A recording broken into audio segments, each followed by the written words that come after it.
ರಾಜಿ ನೀನು ನೋಡಿದ ಮೇಲೆ ಊರೇ ಮರ್ತೋಯ್ತು. ಚಪ್ಲಿ ಒಳ್ಳೆ ಚಪ್ಲಿ ಕಿತ್ತೋಯ್ತದೆ ಆಟೆಯ. ಏನಾಯ್ತು ರಾಜವ್ವ? ಪುಟಕ, ಈ ಕ್ಯಾತೆ ರಂಗ ನೆನ್ನೆ ಬಸ್ ಮಿಸ್ ಆಯ್ತು ಅಂತ ತಾನೇ ಇಲ್ಲಿ ಉಳ್ಕೊಂಡಿದ್ದು. ಇನ್ನೂ ಯಾಕಿಲ್ಲ ಅವನೇ, ಕಳ್ಸು ಮೊದ್ಲು. ಬಸ್ ಬರೋದು ಸಂಜೆಗಲ್ವಾ, ಅದಕ್ಕೆ ಅವನೇ ಪುಟ್ಟ. ಇವನ್ನ ನೋಡ್ತಿದ್ರೆ ಇಲ್ಲಿಂದ ಹೋಗೋ ತರ ಕಾಣ್ತಿಲ್ಲ ಪುಟಕ. ಕರೆಕ್ಟ್ ಹೇಳಿದೆ ರಾಜಿ, ನನಗೆ ತಾನೆ ಯಾರವ್ರೆ ಇಲ್ಲೇ ಕೆಲಸ ಮಾಡ್ಕೊಂಡು ಎದ್ಬಿಡ್ತೀನಿ. ಯಾಕಲ ರಂಗ, ದಿನ ರಾತ್ರಿ ನೀನು ಗೊರಕೆ ಸತ್ ಕೇಳಿ ಕಿವಿನಾಗ ರಕ್ತ ಸುರಿಯಕ್ಕ? ದೋಸ್ತಿಯಾಗಿ ನೀನು ಹಿಂಗಂದ್ರೆ ಹೆಂಗೆ ಗೋಪಲ್ಲ. ಪುಟಕ, ಒಂದು 2 ದಿನ ಇದ್ದು ಹೋಯ್ತೀನಿ, ನನಗೆ ಬೇಜಾರು ಕಳ್ದಂಗೆ ಆಗ್ತೈತೆ. ನೀನು ಇಲ್ಲಿ ಇರಕ್ಕೆ ನಂದು ಏನು ಅಭ್ಯಂತರ ಇಲ್ಲ ಕಣಪ್ಪ. ಆದರೆ ನಿನ್ನ ಗೊರಕೆ ಶಬ್ದ ಐತಲ್ಲ, ಅದು ಎಲ್ರಿಗೂ ಶಾನ ತೊಂದರೆ ಕೊಡ್ತೈತೆ ಕಣಪ್ಪ. ಬೇಕಾದ್ರೆ ಮೆಸ್ಸೆಲ್ಲ ಮನೆ ಕೆತ್ತೀನಿ, ಇಲ್ಲ ಅಂತ ಮಾತ್ರ ಹೇಳ್ಬೇಡ ಪುಟ್ಟಕ್ಕ. ನನ್ನನ್ನ ನಿಮ್ಮ ಅಣ್ಣ ಅನ್ಕೋ.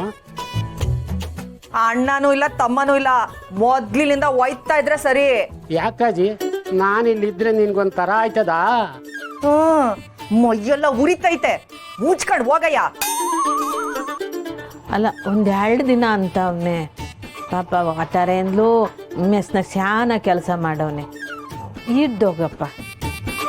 ಅಯ್ಯೋ ಪುಟ, ಇರ್ಲಿ ಬಿಡು.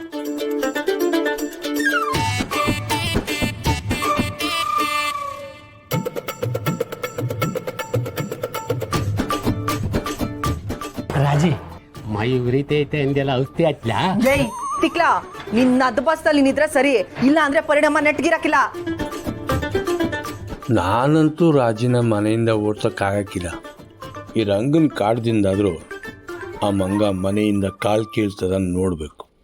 ಎಷ್ಟು ವರ್ಷ ಆದ್ಮೇಲೆ ನೀನ್ ನೋಡೋ ಭಾಗ್ಯ ಸಿಕ್ಕೈತೆ, ಅದನ್ನ ಬಿಡಕ್ಕಾಯ್ತದಾ? ಅಯ್ಯ ಬ್ಯಾವರ್ಸಿ, ನನಗ್ ಮದ್ವೆ ಆಗಿ ಮಗ ಇದನ್ ಕಣ್ಲಾ? ಇಲ್ಲಿ ಬಿಡು, ನನಗೆ ಇಬ್ರು ಒಬ್ಳು ಸತ್ತೋಗಳೆ. ನಿನ್ ಮಕ್ ದ್ವಾಸೆ ಅಯ್ಯ, ಸುಮ್ಮನೆ ಇದ್ರೆ ಸರಿ, ಇಲ್ಲಂತಂದ್ರೆ ನಾಲ್ಗೆ ಸೀಳ್ ಬಿಡ್ತೀನಿ.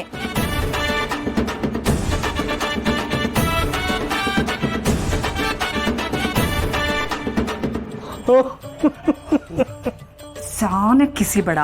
ನೀನ್ ಏನೇ ಪ್ಲಾನ್ ಮಾಡಿದ್ರು ನಾನಂತೂ ಇಲ್ಲಿಂದ ಹೋಗಕ್ಕಿಲ್ಲ. ನಿನ್ನೆ ಎತ್ತಂಗಡಿ ಮಾಡ್ತೀನಿ.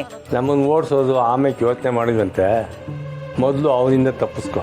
ಅಲ್ಲಿ ನೋಡು,